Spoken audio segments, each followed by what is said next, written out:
1940 වසරේ සැප්තැම්බර් මාස සිට 1941 වසරේ මැයි මාස දක්වා කාලය තුල ජර්මානු ගුවන් හමුදාව විසින් ලන්ඩන් අහස ගුගුරුවමින් ලන්ඩන් නගරය වෙත ගුවනින් බෝම්බ හෙළමින් සිටි අතර ඒ වන විටත් ලන්ඩන් නගරය ගිනිගෙන දැවෙමින් තිබුණා. මේ කොහොම වුණත් දෙවන ලෝක යුද්ධයේ අඳුරු සෙවණැලි අතරින් එක් මිනිසෙකුගේ හඬ ගුවන් විදුලි තරංග හරහා ගිගුරුම් දෙමින් බ්‍රිතාන්‍යයන් හට සටන් කිරීමට අවශ්‍ය ශක්තිය සහ ධෛර්යය ලබා දුන්නා. ඒ වෙන කිසිවකුත් නොව හිටපු හමුදා නිලධාරියෙකු ලේඛකයෙකු මෙන්ම එවකට බ්‍රිතාන්‍ය අගමැතිවරයා වූ වින්ස්ටන් චර්චිල් නම් වූ පුද්ගලයායි. ඉතින් අද කතාව බ්‍රිතාන්‍යයේ අඳුරුතම කාල පරිච්ඡේදයකදී බ්‍රිතාන්‍යයට නායකත්වය ලබා දුන් ද ලයන් එහෙමත් නැත්නම් සිංහයා ලෙසින් හඳුන්වන දක්ෂ කතිකයෙකු දේශපාලනඥයෙකු මෙන්ම නොබෙල් ත්‍යාගලාභියෙකු සර් වින්ස්ටන් චර්චිල් සම්බන්ධවයි. ඔහු 1874 වසරේ නොවැම්බර් මාස 30 වන දින වින්ස්ටන් ලෙනාඩ් ස්පෙන්සර් චර්චිල් නමින් බ්‍රිතාන්‍ය සමාජයේ උසස්ම පන්තියේ දරුවෙකු ලෙසින් උපත ලබනවා. ඔහුගේ පියා ලෝඩ් රැන්ඩොල්ෆ් හෙන්රි ස්පෙන්සර් චර්චිල් නම් වූ අතර ඔහු බ්‍රිතාන්‍යයේ කැපී පෙනුණු දේශපාලනඥයෙකු මෙන්ම බ්‍රිතාන්‍යයේ මාල්බරාහි 7 වන ඩියුක්වරයාගේ පුතකුද වුණා. චර්චිල්ගේ මව වූ ජෙනි ජෙරොම් ඇමරිකානු ජාතික කාන්තාවක් වූ අතර ඇයගේ පියා ඉතා ධනවත් මූල්‍යකරුවෙකු වුණා. මේ කොහොම නමුත් චර්චිල් කුඩා කාලයේ සිටම මව සහ පියා වෙන්වෙන්ව ජීවත් වූ අතර ඔහුට අනෙක් දරුවන් මෙන් මවගේ සහ පියාගේ සෙනෙහස නොඅඩුව ලබන්නට හැකියාවක් ලැබුණේ නැහැ. නමුත් චර්චිල්ගේ නැණිවරිය වූ එලිසබෙත් එවරස්ට් චර්චිල් හට ආදරය සහ රැකවරණය ලබා දෙමින් ඔහුව රැක බලා ගත්තා. චර්චිල්ට වයස අවුරුදු 7 දී ඔහුව බ්‍රිතාන්‍යයේ ඇස්කොට්ටි පිහිටි සෙන්ට් ජෝර්ජ් නම් වූ පාසලට ඇතුළත් කරනු ලැබුවා.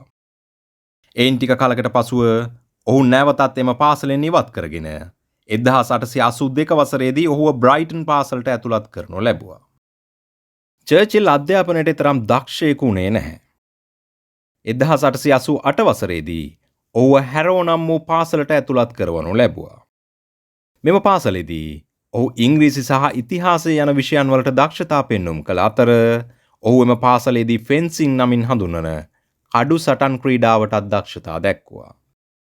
තමන්ගේ පාසල් අධ්‍යාපනය අවසන් කරන චර්චිල් සිතනවා තමාගේ ජීවිතය වෙනස් කර ගැනීමට තිබෙන එකම මාර්ගය යුද හමුදාවට බැඳීම කියලා. ඉන්පසු ඔහු බ්‍රිතාන්‍යයේ සෑන්ඩ්හර්ස් රාජකීය හමුදා පාසලට ඇතුළත් වීමේ විභාගයට මුහුණ දෙනවා. මෙහිදී ඔහු දෙවතාවක්ම මෙම විභාගයෙන් අසමත් වෙනවා. කෙසේ නමුත් 1895 වසරේදී තුන්වෙනි වරට ඔහු එම විභාගයෙන් සමත් වෙනවා. පාසලේ අධ්‍යාපනය ලැබීමට වඩා චර්චිල් රාජකීය හමුදා පාසලේ අධ්‍යාපනය ලැබීම ඉතාමත් කැමැත්තෙන් සිදු කළා. එමෙන්ම හමුදා පුහුණුව අවසන් වන විට නිලධාරීන් 130ක් අතරින් 20 වැනියා ලෙස හමුදා පුහුණුව අවසන් කිරීමට ඔහුට හැකියාව ලැබුණා. චර්චිල්ගේ යටිසිත හැම විටම ඔහුට කිව්වේ ඔහු ඉපදී ඇත්තේ විශිෂ්ට දේවල් කිරීමට බවයි. මේ නිසාම චර්චිල් විශ්වාස කළා ඔහුට එය බාහිර ලෝකයට ප්‍රදර්ශනය කිරීමට ඇති එකම අවස්ථාව තමන්ගේ වෘත්තීයමය හමුදා ජීවිතය බව. මෙලෙස යුද හමුදා නිලධාරියෙකු ලෙස සේවය ආරම්භ කරන ඔහු ඉන්දියාව, සුඩානය, කියුබාව සහ දකුණු අප්‍රිකාව වැනි රටවල් වල පවා සේවය කරනු ලැබුවා. මෙලෙස යුද හමුදා නිලධාරියෙකු ලෙස සේවය කරන අතරතුර 1895 1899 අතර කාලය තුල ඔහු විසින් හමුදාව පිළිබඳව රචනා කරනු ලැබූ කෘති දෙකක් එළි දැක්වූ අතර ඊට අමතරව ඔහු පුවත්පත්වලට පවා ලිපි ලියනු ලැබුවා. 1899 වසරේදී චර්චිල් දේශපාලනයට පැමිණීමට උත්සාහ කළත් එය අසාර්ථක වෙනවා. ඉන්පසු ඔහු දකුණු අප්‍රිකාවේ බ්‍රිතාන්‍යයන් සහ බෝයර්වරුන් අතර පැවති යුද්ධයේ පශ්චාත් යුද වාර්තාකරුවෙකු ලෙස සම්බන්ධ වෙනවා. එක් දිනක් චර්චිල් සහ බ්‍රිතාන්‍ය හමුදා කණ්ඩායමක් දකුණු අප්‍රිකාවේදී දුම්රියකින් ගමන් කරමින් සිටින අතරතුරදී සතුරන් විසින් එම දුම්රියට රැකසිට පහර දීමක් සිදු කළ අතර එහිදී චර්චිල් වහාම ක්‍රියාත්මක වී තමා සමග සිටි සෙබළුන් හට ආරක්ෂාව සඳහා පලා යාමට උපදෙස් ලබා දෙනවා. සෙබළුන් එලෙස පලා ගියාත් චර්චිල්ව සතුරන් විසින් යුද සිරකරුවෙකු ලෙස අල්ලාගෙන ප්‍රිටෝරියා වෙත පිටත් කරනු ලැබුවා. මෙලෙස යුද සිරකරුවෙකු ලෙස සිටින අතරතුරදී එක් රැයක ඔහු එම සිර කඳවුරෙන් පලා යනවා. සැතපුම් 300ක් පමණ වූ සතුරු භූමියේ රාත්‍රියේ පමණක් ගමන් කරමින් දහවල් කාලයේ සැඟවී සිටිමින් ඔහු එම ප්‍රදේශයෙන් පලා යාමට උත්සාහ කරනවා. ඔහු අල්ලා ගැනීම සඳහා විශාල පිරිසක් ඔහු පසුපස එවූ අතර ඔහුව පණ පිටින් හෝ එසේ නොමැතිව හෝ අල්ලා ගත යුතු ලෙස ඔවුන්ට නියෝග කර තිබුණා. මේ කොහොම වුණත් දින ගණනාවක් ගලා යන ජල පහරවල් වලින් පිපාසය සංසිඳවා ගනිමින් රාත්‍රී ගණනාවක් ගමන් කර තව දුරටත් Tamanට ගමන් කිරීමට නොහැකි බව වැටහුණු ඔහු එක් නිවසක දොරට තට්ටු කරනු ලැබුවා. ඔහුගේ වාසනාවට එම නිවසේ හිමිකරුවා වූයේ බ්‍රිතාන්‍ය ජාතිකයෙක්. චර්චිල් පසු කාලෙනව ප්‍රකාශ කර තිබුණේ තමාට එම අවස්ථාවේදී ජලයේ ගිලමින් සිටි පුද්ගලයෙකු තවත් පුද්ගලයෙකු විසින් බේරා ගන්නා විට දැනුණ හැඟීමක් දැනුණ බවයි. ඔහුව බේරාගෙන තිබුණේ ජෝන් හොවර්ඩ් නම් වූ බ්‍රිතාන්‍ය ජාතික ගල්ලංගුරු ආකාරයක කළමනාකරුවෙකු විසිනුයි. මේ අතරම මෙම සිද්ධියෙන් පසු බ්‍රිතාන්‍ය තුල ඉංග්‍රීසි ජාතික වංශාධිපතියෙකුගේ පුතකු බෝයර් වරුන්ගේ සිර කඳවුරකින් පලා යාම සම්බන්ධව සහ බෝයර් වරුන් අපකීර්තියට පත් කිරීම පිළිබඳව වූ පුවත බ්‍රිතාන්‍ය පුරා සීග්‍රයෙන් පැතිර යනවා. ඒ අනුව ඔහු එක් රැයකින් වීරයෙකු සහ ප්‍රසිද්ධ පුද්ගලයෙකු බවට පත් වුණා. 1900 වසරේදී ඔහුගේ ජනප්‍රියත්වයත් සමගම ඔහු දේශපාලන කටයුතු වලට මැදිහත් වූ අතර 1900 වසරේදීම ඔහු පාර්ලිමේන්තුවට තේරීපත් වුණා. 1911 වසරේදී වින්ස්ටන් චර්චිල්ව ලෝඩ් ඔෆ් ද ඇඩ්මිරල්ටි නම් වූ දේශපාලන භූමිකාවට පණ පෙවීමට තෝරාපත් කරගනු ලැබුවා. එම තනතුරට පත් වූ පළමු පුද්ගලයා ඔහු අතර ඔහු විසින් රාජකීය නාවික හමුදාවට සැලකිය යුතු වෙනස්කම් කිහිපයක් සිදු කරනු ලැබුවා. ඔහු විසින් පෙර තිබූ නැව්වලට වඩා විශාල මෙන්ම තාක්ෂණයෙන් ඉහළ නෞකා රාජකීය නාවික හමුදාවට හඳුන්වා දීම සිදු කළ අතර පෙර තිබූ ගල් අඟුරු වලින් බලය ලබා ගන්නා නැව් කාණිජ තෙල් මගින් බලය ලබා ගන්නා නැව් බවට පරිවර්තනය කළා. මේ නිසාවෙන්ම රාජකීය නාවික හමුදාව ලෝක යුද්ධයකට පවා මුහුණ දීමට හැකි මට්ටමට සූදානම් කරවීමට ඔහුගේ ක්‍රියාවන් උපකාරී වුණා. මේ කෙසේ නමුත් 1914 වසරේදී පළමු ලෝක යුද්ධය ආරම්භ වූ අතර එය බටහිර පෙරමුණේ එක තැන පල්වෙන යුද්ධයක් බවට පත්ව තිබුණා. එය උතුරු මුහුදේ සිට ස්විට්සර්ලන්තය දක්වා කිලෝමීටර 700ක් දුර වීද තිබූ යුද අගල්වල සිට කරනු ලැබූ යුද්ධයක් වුණා.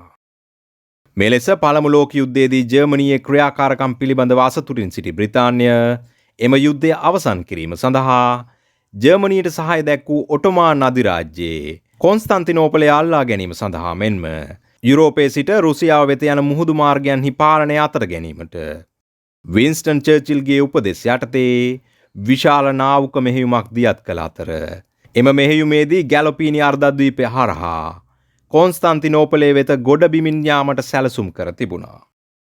කෙසේ නමුත් දුර්වල බුද්ධි තොරතුරු සහ තවත් හේතුන් රාශියක් නිසාවෙන් එම මෙහෙයුම සම්පූර්ණයෙන්ම අසාර්ථක වුණා. මෙහෙයුමට යවනු ලැබූ නැව් වලින් හරි අඩක්ම වාගේ විනාශ වී ගිය අතර ආසන්න වශයෙන් 46000ක පමණ මිත්‍ර පාක්ෂික හමුදා සෙබළුන් පිරිසක් මෙම සටනින් මිය ගියා. මෙම හේතුව නිසාම වින්ස්ටන් චර්චිල් දේශපාලනයෙන් ඉල්ලා අස්වීමට තීරණය කරනවා. එමෙන්ම මෙහෙයුමේ සම්පූර්ණ වගකීමත් ඔහුගේ කර මත පැටවෙනවා. දේශපාලනයෙන් ඉවත්වීමත් සමගම චර්චිල් හට ඔහුගේ පවුලේ අයත් සමග වැඩි කාලයක් ගත කිරීමට හැකියාව ලැබුණා. චර්චිල්ගේ බිරිඳ වුණේ ක්ලෙමන්ටින් හෝසිය නම් වූ කාන්තාවයි. ඔවුන් 1908 වසරේදී විවාහ වූ අතර ඔවුන් දෙදෙනා හට දරුවන් 4 දෙනෙකු සිටියා. ඔහුට ඔහුගේ දෙමාපියන්ගෙන් නොලැබුණු ආදරය ඔහු තම දරුවන්ට ලබා දීමට සෑම විටම උත්සාහ කළා. චර්චිල් කියන්නේ සුරතල් සතුන්ට දැඩි කැමැත්තක් දැක්වූ පුද්ගලයෙක්. ඔහුට බල්ලන් සහ පූසන් මෙන්ම තාරාවුන් සහ ගිරවුන් වැනි සුරතල් සතුන් පවා සිටියා. 1915 වසරේදී ඔහු ලෝඩ් ඔෆ් ද ඇඩ්මිරල්ටි පදවියෙන් සහ දේශපාලනයෙන් ඉල්ලා අසූ පසුවත් ඔහුගේ සිත තුළ ඔහුගේ අනුදැනුම යටතේ සිදු කළ අසාර්ථක වූ නාවුක මෙහෙයුම සම්බන්ධයෙන් ඔහු පසුතැවෙමින් සිටියා. මේ හේතුව නිසාම 1915 වසරේම නොවැම්බර් මාසයේදී ඔහු නැවතත් ලූතිනන් කර්නල්වරයෙකු ලෙස බටහිර පෙරමුණේ ප්‍රංශය තුල සටන් කළා. නමුත් 1917 වසරේදී ඔහු නැවතත් දේශපාලනයට පැමිණි අතර මෙවර ඔහු ලිබරල් පක්ෂයේ යුද උපකරණ අමාත්‍යවරයා ලෙසින් පත් කරනු ලැබුවා. පසුකාලිනව ඔහු පළමු ලෝක යුද්ධයෙන් පසු ජර්මනියේ නැගී සිටීම මුළු ලෝකයටම තර්ජනයක් විය හැකි බවට ප්‍රසිද්ධියේ ප්‍රකාශ කරනු ලැබුවත් මුල් කාලිනව ඔහු පැවසූ දේවල් පිළිබඳව බොහෝ දෙනෙකු වැඩි අවධානයක් යොමු කළේ නැහැ. කෙසේ නමුත් 1940 වසරේ මැයි මාස 10 වන දින ඔහු බ්‍රිතාන්‍යයේ අගමැතිවරයා බවට පත් වෙනවා. ඔහු බ්‍රිතාන්‍යයේ අගමැතිවරයා වීමට කලින් 1939 වසරේදී ජර්මනිය පෝලන්තය ආක්‍රමණය කිරීමත් සමගම දෙවන ලෝක යුද්ධය ආරම්භ වූ අතර වින්ස්ටන් චර්චිල් විසින් ඉන් වසර ගණනාවකට පෙර ජර්මනියේ බලවත් වීම පිළිබඳව සිදු කළ ප්‍රකාශයන් සත්‍ය වී තිබුණා. 1939 සැප්තැම්බර් මාස 3 වන දින ජර්මනියට විරුද්ධව එක්සත් රාජධානිය සහ ප්‍රංශයේ යුද ප්‍රකාශ කළ අතර ජර්මනිය විසින් 1940 වසරේ සැප්තැම්බර් මාස සිට 1941 වසරේ මැයි මාස දක්වා කාලය තුල බ්‍රිතාන්‍ය රාජකීය හමුදාව දුර්වල කිරීමටත් බ්‍රිතාන්‍ය ජනතාව අධෛර්යමත් කිරීමටත් බ්‍රිතාන්‍යයේ කාර්මික වරාය සහ යටිතල පහසුකම් විනාශ කිරීමටත් ජර්මානුවන් විසින් ලන්ඩනය වෙත ගුවනින් ප්‍රහාර එල්ල කරනු ලැබුවා. කෙසේ නමුත් වින්ස්ටන් චර්චිල් හමුදාව සහ ජනතාව දිරිමත් කරමින් බ්‍රිතාන්‍ය කිසි වෙටකත් සතුරාට යටත් නොවන බවට ලෝකයට පෙන්වා දුන්නා. කෙසේ නමුත් 1945 වසරේදී ජර්මනිය යටත් වීමත් සමගම යුරෝපය තුල දෙවන ලෝක යුද්ධය අවසන් වූ අතර ඇමරිකාව සහ බ්‍රිතාන්‍ය ප්‍රමුඛ මිත්‍ර බලවතුන් දෙවන ලෝක යුද්ධය ජයග්‍රහණය කළා. 1945 වසරේ එක්සත් රාජධානියේ මැතිවරණයෙන් වින්ස්ටන් චර්චිල් පරාජයට පත් වූ අතර ඔහුට අගමැති ධූරය දා හිමි වුණා.